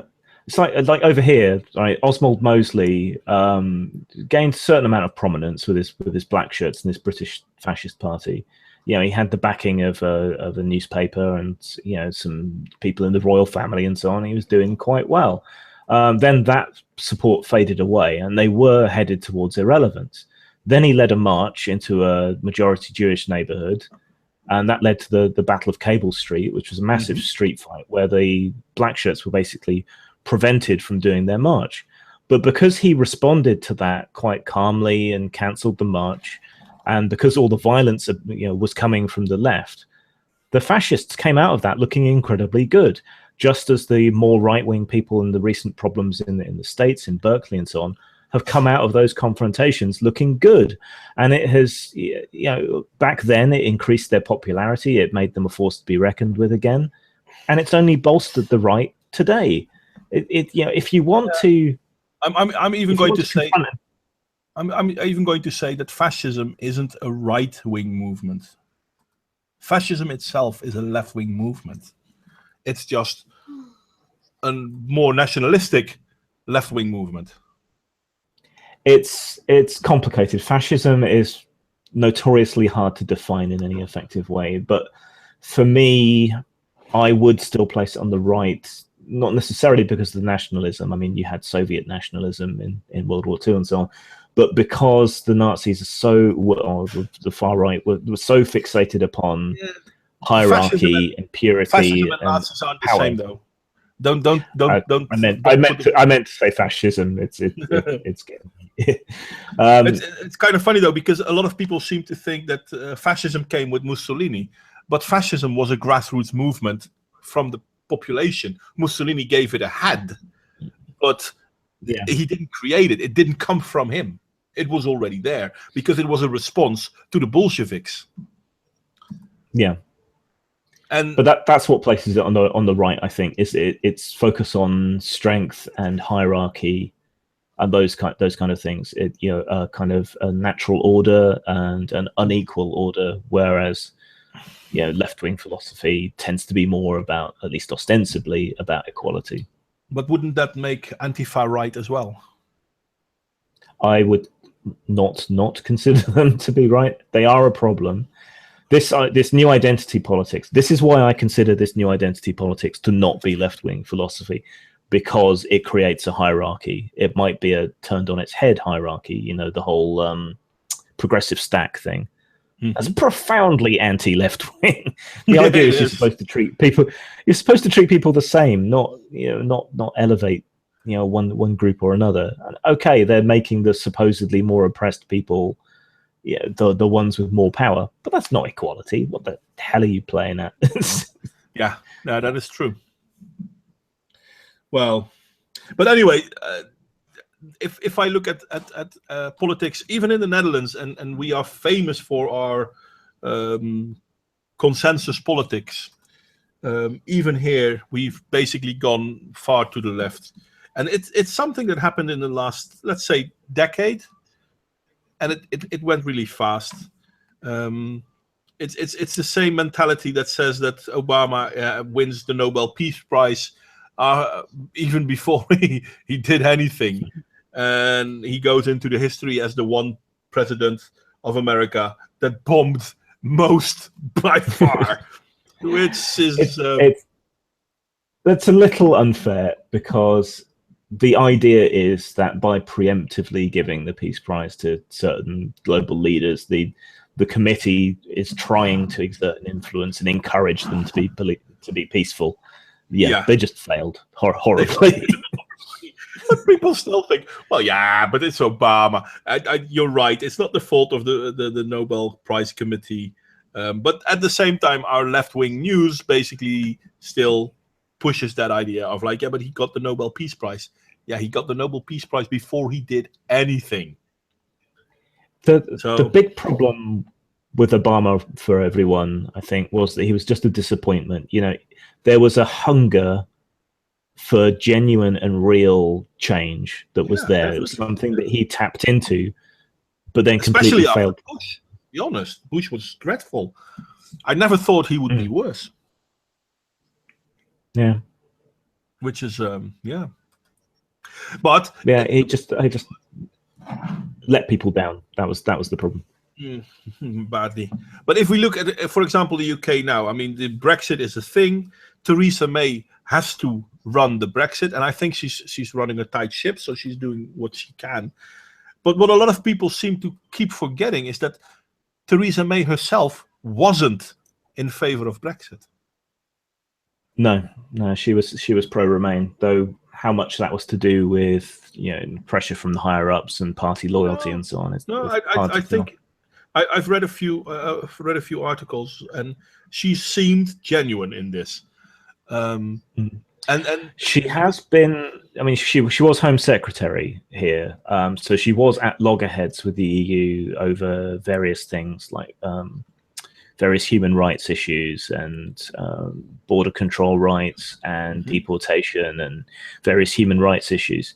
While I'd agree that some things were taken too far, the danger that we're in now with her in power is that she definitely wants to roll back a lot of human rights issues, a lot of workers' rights issues, which could be very bad for a lot of people. That's part of the reason she's pushing such a hard exit, I think. I have to defer to your expertise on that because I haven't kept track of it that much. But I find it very interesting that she's now calling for a vote to get a bigger mandate from the people, which I'm not sure if she would easily have gotten if it weren't for the fact that the Tories basically have a free run against what's his face, Corbyn. And do you want me to go into? Do you want me to go into British politics for a bit? Sure, go ahead. Yeah. Okay, I started. It's okay. This is all my perspective. I don't claim it to be the absolute truth or anything. Okay, so Corbyn was a left wing of the Labour Party reaction to what had been the right wing of the Labour Party, sort of post Blair. So Tony Blair had moved the Labour Party pretty far to the right, towards the centre ground, even to the near right, depending on how you want to talk about it. But that was very much felt by a lot of grassroots people and a lot of others as being a betrayal of Labour's values. So Corbyn, in many ways, was, I think, a necessary correction to the left for the Labour Party, but he took it too far. And he's massively unpopular within the party. So he's split it. He's caused all kinds of problems, made them incredibly weak. Now, Theresa May has come in and called this election because she senses that weakness. Even though we were supposed to move to fixed-term parliaments, so you couldn't call early ones, she did anyway and got parliamentary assent to do so. But it's a shameless grab for power. And if she gets it, if she gets it, she's going to be effectively unopposed. Now, some people think that if she gets a big enough Tory majority, she may soften her approach to Europe. I don't think that's likely, but some people think that might happen because at the moment there's some very anti-Europe people on the far right of the Conservative Party, and if they rebel against her, she stands to lose votes in Parliament and not be able to do what she wants. So some people think that if she gets a bigger majority, she might soften. I don't think that's likely. But this is basically a fairly shameless power grab. And they're playing it hard on the Brexit angle because they're very pro-austerity and have, they want to sell off portions of the NHS. There's all kinds of horrible things that they're doing, but if they can continue to beat this Brexit nationalistic drum, then they can get back into power with a larger majority and prosecute a really quite far right corporatist agenda. So that's basically what's going on. But the thing is that the vote was so close, and most of the people that voted Remain were the people who are normally engaged in politics, that the Liberal Democrats, who were destroyed at the last election, look like they're going to make a fairly big comeback this election because they're so anti-Brexit and pro-Europe. So it's a whole big mess. We just had council elections today, which is interesting. That's local councils. It's interesting that we've had that so close to the general election. It'll be interesting to see how the votes affect each other. So. Well, I'm not sure how effective Lib Dems will be, but with Corbyn, the Labour Party basically puts itself out of play right there, or at least that's how it seems from the outside. Yeah, the way our voting system works always penalises the Liberal Democrats and the smaller parties. Because our system is not remotely proportional. So even if the Liberal Democrats do very, very well, they're unlikely to get any decent number of seats. Yeah, maybe if they can keep the momentum in another couple of elections, they might become the main opposition party if things carry on as they are and Labour continues to collapse. But I think that's an outside chance. Labour have rallied a bit, but I think it's purely because people hate the Tories. It's not because people want Labour in. It's just that they don't want the Tories in power. And that's not a way you can really fight a winning campaign. No, I don't understand that Corbyn still wants to lead his party, because he must see this as well. No one is waiting for him. I don't know what's going on with him. I mean, I don't hate him as much as a lot of people do. I think he was necessary, but I think he should now step aside and let someone else take over. I mean, he can't during an election campaign. That would be that would doom them completely to be that indecisive. But I don't know why he's lingering. I don't know why he's stuck around when it's so obvious that so much of his own party don't like him. He's got grassroots support, but on a national scale, that's really not that many people. Yeah, but I'm not sure. I'm not sure how the Brexit will look. Don't get me wrong. I'm not in favor, nor am I not in favor of it. Either or, I don't mind. Because the problem with the European Union, as I said earlier, won't really change. It might help Britain, but it won't help the rest of Europe. But I am curious how it will go, because the way I see it, I kind of agree with Sargon of Akkad on this one, throwing in some names. The European Union and the UK, they can butt heads, but the UK has a very strong position to negotiate from, and this is not because UK is so great, but that's because Europe is such a mess. I think a lot will depend on the French election, and a lot will depend on our election. But I don't really agree with Sargon on that one. I think we're in a massively weak position. No, but the European Union coming out of it very well. The European Union is pretty how do you call it? Under fire, weak. Mind you, nobody expected Wilders to win, but everyone sees that in the Netherlands there is already a less promoted stance in favor of the European Union. The European Union is losing its footing in the Netherlands.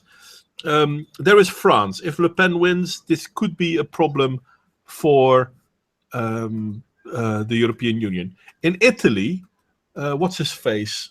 I forgot his name. Already won a lot of votes, which might be a problem for the European Union. If France isn't the next stone to go, Italy might be. And if France doesn't, I don't think Italy will. But the thing is, what all of this should be prompting is renegotiations and change. Well, but change it's mostly. Not. There doesn't seem to be this. Yeah, there doesn't seem to be a willingness to do that. No, they like the status quo. I've got some semi-personal skin in the game, which makes me much more pro-Europe. For me and for people I know, the whole freedom of movement within the EU has been a massively positive boon. I'm a writer. I don't earn very much money, so moving to another country before the EU, would have been impossible, because they have income requirements and so on. It's enabled a lot of artists and writers and so on to move around. My wife's an immigrant. She's from the States, as it happens, and getting her to be able to move over here and live here was a huge pain. Rid of all of that stuff within Europe has been good for Europeans, I think, especially in a world where borders mean less and less. It's been good for people to be able to move and live with people that they love in other countries and so on. And I can't help but see Brexit and the potential breakup of the EU as having a massive personal fallout for a lot of people. Mm-hmm. So, I have an emotional buy-in, is what I'm saying. So I'm a little bit biased on that side. I just think it'd be a terrible shame to divide people up. so much. Well, in a way, I agree with you. And as I said, my wife is Polish, and we met in the Netherlands. Yeah. And so, yes, there is definitely something positive to say about how do you call it? Free movement within the European Union. The problem is not so much the European Union. The problem is our outside borders. Back in the days, Europe was considered to be Fort Europe. If foreigners wanted to come to Europe, Europe was like a fort. It was difficult to get in. This has been completely collapsed. And therein lies our biggest problem. And therein lies but that's the demise of Europe. That's a fixable problem. You know, we can reassert that, okay, the borders on the edge of Europe are going to be stronger and the internal borders aren't going to be such a big deal. That wouldn't be something that would be that difficult to sort out. Well, then we could keep the goods. And the problem is it shouldn't be difficult to sort out. But if we look at our current refugee wave hitting Europe, it's caused by Merkel. And none of the other European countries actually said, you know what, no, this is not what we agreed upon. Hell, the European Union is berating Hungary and Poland because they said, you know what, we're not going to let any refugees in here. They're not welcome. Done. Yeah, but you have to. No, we don't. And in all fairness, I agree with that. Oh, well, that's another way of dealing with it. Why couldn't other countries that were unhappy, like the UK, just buck the system for a bit? Yeah, you know, and keep the good and just say, look, no, we're going to bump up our borders or whatever, but we're going to stay in the EU. I mean, what could realistically happen there? Fines that you refuse to pay? I mean, it could force more renegotiation and a change in European policy, but. And I think that change is necessary. We, as I said earlier, we need a paradigm change, and the European Union needs to start looking at the problems differently. And I'm not in favor of a Brexit, nor of a Frexit or a Nexit or whatever, but it might just be the push needed for the authoritarians in Europe to recognize, oh, wait a second, we're fucked up. Well, that's the one positive thing I've taken from what I've read on Le Pen, is that her at least professed idea is to try and force a renegotiation of the EU or a replacement for the EU, and something like that needs to happen. Yeah, I do. I believe that needs to happen, and I also know that it will not happen with Macron. Well, it might. He's made some similar but weaker noises. So yeah, not really though. I guess it remains to be seen. He is a banker. His main thing is economics, and France and Germany are basically tied at the hip. So if it's not in favor of Germany, I don't think Macron will do anything, especially with the city leaving the European Union. Yeah, well, that's a broader problem with democracy, where I think we need more variety of people as politicians. You know, we need doctors, we need teachers, we need professors. Yeah, people from all walks of life, not just bankers and professional politicians. Yeah, I totally agree with you on that. I can't agree more. I really can't. But the problem is that our society is the way that we are set up now. It's very difficult to become a politician out of the blue, and unless you know people who support you, which is understandable. I've actually thought about running, but there's no way any party would take me on or run me. I've got too many controversial opinions, and I've got long hair, so there's no way, I'd get in anyway. Same here. I've actually tried it, and I have a very good platform, and I'm pretty sure a lot of people would. But yeah, the problem is that it's not what you know, it's who you know. And understandable, but yeah, that's why we do really need a paradigm shift. And well, there's been a big shift over about a decade, actually, of people becoming less and less engaged in party politics are more and more engaged in issue politics. So they can kind of pick and choose the things that they care about, and they'll march, or they'll do petitions, or they'll raise money for causes rather than political parties. So maybe that's part of that shift. Well, maybe. I think we need more, though. And it doesn't mean that, even though I say I'm in favor of Le Pen winning, sorry, hiccups, that doesn't mean that I'm in favor of... I mean, we should still stay skeptic. This is the same I said about Trump. It's not whether Trump or Hillary Clinton would win because I want Trump to win, therefore he can't do any wrong. No, I wanted him to win because I feared Clinton way more than I feared Trump. But it doesn't mean that the dudes get a free pass. Yeah, I still don't think there's actually that much of a huge gulf between what Clinton would have done and what Trump is doing. I mean, so much of what any leader does is dictated by the world situation. Yeah, I just think she would have been sneakier. She would have been a lot sneakier, but she would have been, well, she wouldn't have just been sneakier. She would have been open and trying to create more strife between America and Russia, which is why I find it really stupid of Trump that he went and attacked the Syrian air base, because that's just the sort of thing I thought Hillary Clinton would have done, and which is a problem to me. But let's see how that'll work out. And don't forget that Hillary Clinton, even in the year running up to become the next president, she already talked about how the nuclear option is on the table when it comes to Syria and Russia. So that to me, everything else she said paled in comparison. To me, that was the be-all and end-all of it. I'm sorry, if you're in favor of nuclear war, I don't think I want you in that seat. Yeah, but then Trump's on record as saying, why can't we use them? Why can't we use them? Why can't we use them? Yeah, that is true. Again. But he didn't say we're going to use them.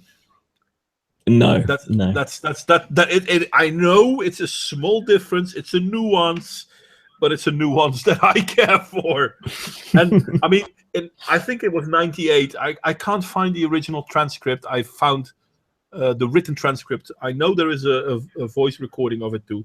But in 98, Clinton gave a speech in, I think it was San Salvador, where she basically said women are the biggest victim of wars because they lose their husbands, their boys, and their partners or their fathers. And I'm like, do you even hear yourself talking? Women are the biggest losers because the men in their life die. That would make the men the biggest loser, wouldn't it? Yeah.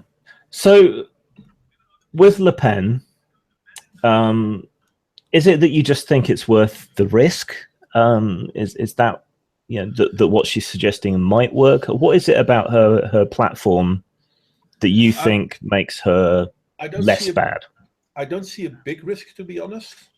I hope, I assume, I think it will be a return to the rule of law. And so that's the main the main thrust of what appeals to you. Yeah. And if we are going to say, you know what, foreigners aren't welcome for a while, then I'm not too happy about that. Don't get me wrong, but I can understand it. Personally, I've always said I'd rather see the world as based on culture, so not nationality, but culture is the driving force. And I'm sorry, if you're willing to be part of Western culture, I don't care about your skin color. Western culture is inviting and open. You can join. You're welcome to join, no problem. If you want to live here, but you do not want to join the culture, then why the hell do you want to live here? I mean, there are millions of memes out there of Muslim migrants fleeing from whatever Muslim country to a European country and then starting strife here because they want Sharia. If you want Sharia, why the hell did you leave? You left the country with Sharia. Why are you here? Yeah. And the fact that roughly 75% of all the refugees are men of fighting age is also something that worries me. I won't lie. It worries me. And we have women in refugee camps that are getting attacked, that are getting raped by other refugees. We know this. But we can't protect these female refugees from the male refugees. How the hell? So when you say for you that it's about the rule of law, that's opinion that I can respect and understand, and I can see what you mean. I don't agree. I don't think she's going to be the best option for that, but I can see where you're coming from and understand it. I can respect that position. Well, at this point in time, we only have two possible outcomes: Macron and Le Pen. And I don't see Macron bringing back the rule of law.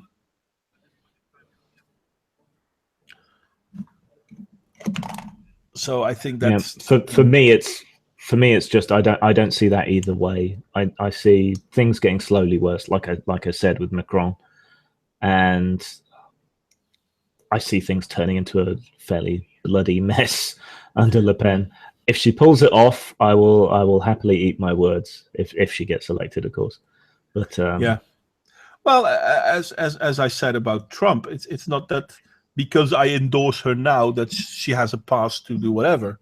I mean, if she fucks up, she still fucks up. So we should always stay skeptical. I mean, as I said, my character, my avatar on YouTube is based on Knut, not because I thought it's a nice name or anything, but because the whole concept of what Knut stood for, because Knut wasn't left nor right, but then again, in those days, no one really was either. But he was in a lot of things a realist. And if it's true for one, it's true for two. If it's true for two, it's true for all. If it's neither true for one or true for two, then it's true for none. But what we have now is that some things are true for some, but they're not true for others. And that it's a problem. We cannot have that within our society. I mean, we can't have a society that says, well, okay, terrorism is acceptable as long as it's done by Islamic terrorists, but they're not Muslims because Muslim is a religion of peace. I'm sorry. How can you even make that sentence? And don't get me wrong. I don't say all Muslims. Hashtag not all. But the ones that do are a problem, and we're not allowed to say this. And this is beyond me. Yeah, and because you can't have that discussion, the people that are willing to have the discussion, who tend to be extremists in their own right, have completely free reign, unopposed, no other ideas put forward. And that's a huge tactical mistake. Yeah, sooner or later they'll blow up in our face. Yeah. So it's better to say. So it's better to say at this point in time. You know what? Okay, Le Pen. Then not Le Pen now, and wait, which is going to be the next one? Either it's going to be physical revolution, or it's going to be someone way worse. Because now it's a mess, but it's not a bloody mess. If we don't do my hope is that the left can learn in the time that we've got, that it can present its alternative solutions, that it can address these issues that people are worried about. Yeah, I'm not particularly hopeful, but to me that's better than a Le Pen. Well, I am hopeful, but I don't see it happening now. I think we do need a paradigm shift, and for that, it's unfortunately necessary that for the time being, the left is basically being redirected to the side lane. Yeah. So that they can recuperate, so to speak. Because the left is being destroyed from within. Yeah, and I agree. I am going to have to go in a minute because I've still got to send off a load of books. So. Yeah, it's okay. I mean, we've been busy for 2 hours, and it was a great talk. Yeah. And as I thought, we don't see eye to eye on everything, but we're not that far apart either. Yeah, and we can have a discussion, which lots of people can't. That's the important thing, I think. True that. I did enjoy our little talk, by the way. I'm not sure what the listeners thought of it, but I did enjoy our little talk.